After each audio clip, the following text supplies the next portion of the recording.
choses qui sont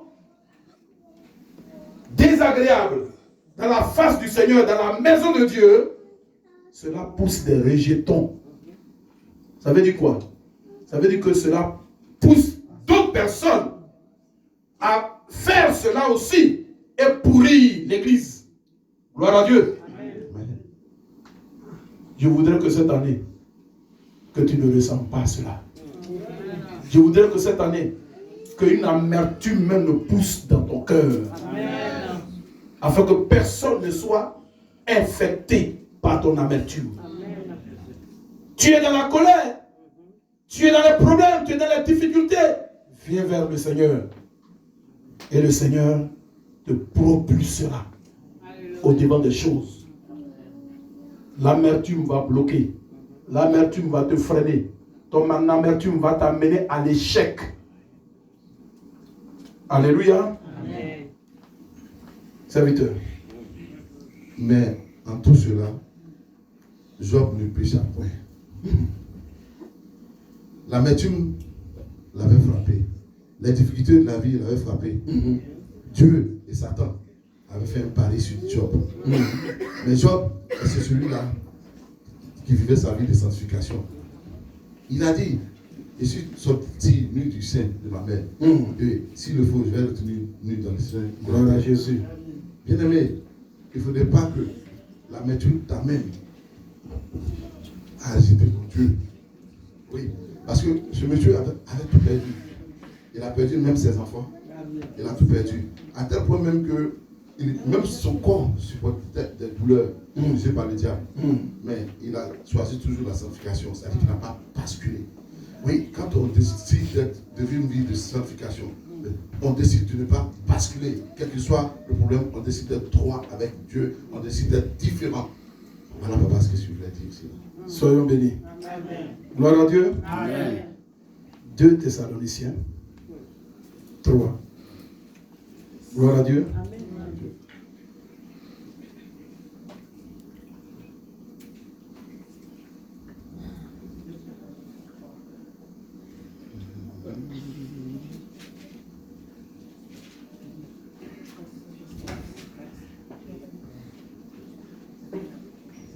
Gloire à Dieu. Amen. Soyons bénis. 2 Thessaloniciens 3. Verset 1. Il dit aux frères, au reste, frères, priez pour nous, afin que la parole du Seigneur se répande et soit glorifiée comme elle l'est chez vous. Gloire à Dieu. Amen. Quand on va au 14, il dit, et si quelqu'un n'obéit pas à ce que nous disons, parce que cette lettre, notez-le, et n'ayez point de communication avec lui. Ouais, si quelqu'un n'obéit pas à ce que nous disons par cette lettre, notez-le, et n'ayez point de communication avec lui, afin qu'il éprouve de la honte. Ne le regardez pas comme un ennemi, mais avertissez-le comme un frère. Gloire à Dieu. Amen. Je veux te parler aussi, toujours de la sanctification. Quand on va continuer quand on continue dans 2 Thessaloniciens 3, à un verset, Dieu va te dire, il faut fuir ceux qui ne t'arrangent pas. Amen. Gloire à Dieu. Amen. Les mauvaises fréquentations, frère, freinent notre sanctification. Tu es un chrétien et tu suis les choses du monde. Alors que tu cherches à ce que Dieu te bénisse, frère, ça ne passera pas. Parce que cela n'est pas la sanctification. Dieu dit la sanctification sans laquelle nous ne verrons le Seigneur.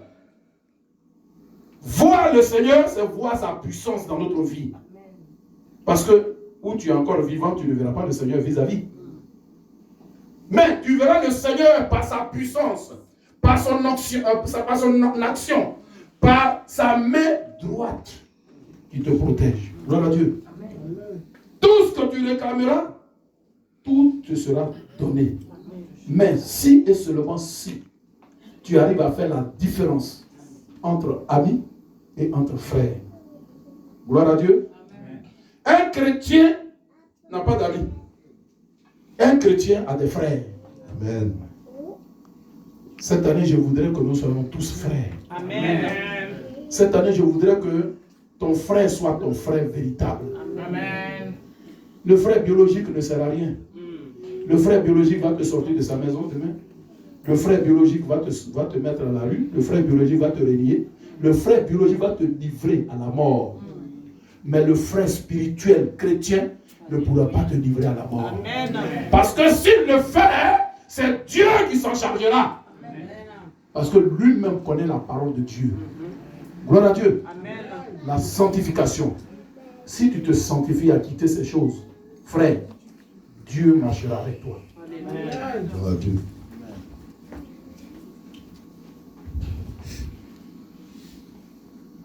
La sanctification.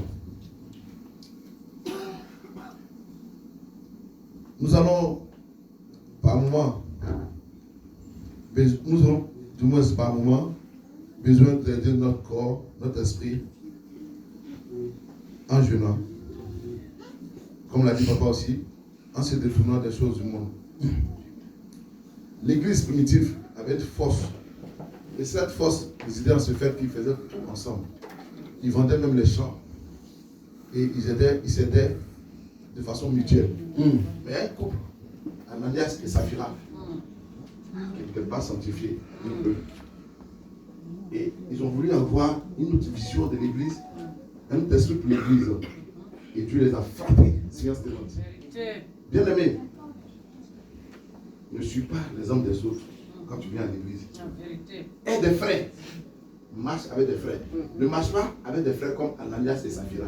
Ne sois pas celle-là qui ne dira jamais à son mari, ne faisons pas ça, c'est pas bon. Ne sois pas celui-là qui ne saura pas dire à sa femme, ma femme, ce que tu es en train de faire n'est pas bon. Revoyons nos comportements. Ne marchons pas comme les autres. Parce que eux, ils ne sont pas comme nous sommes différents. J'insiste sur ce mot, nous sommes différents. Oui, Ananias et Saphira n'ont pas voulu être différents. Ils ont voulu les mettre de côté. D'ailleurs, tous ont vendu leur champ et ils ont caché l'argent. Oui. Et ça ne faisait pas un comportement de sanctification. Amen. Nous devons sanctifier notre comportement. Nous devons sanctifier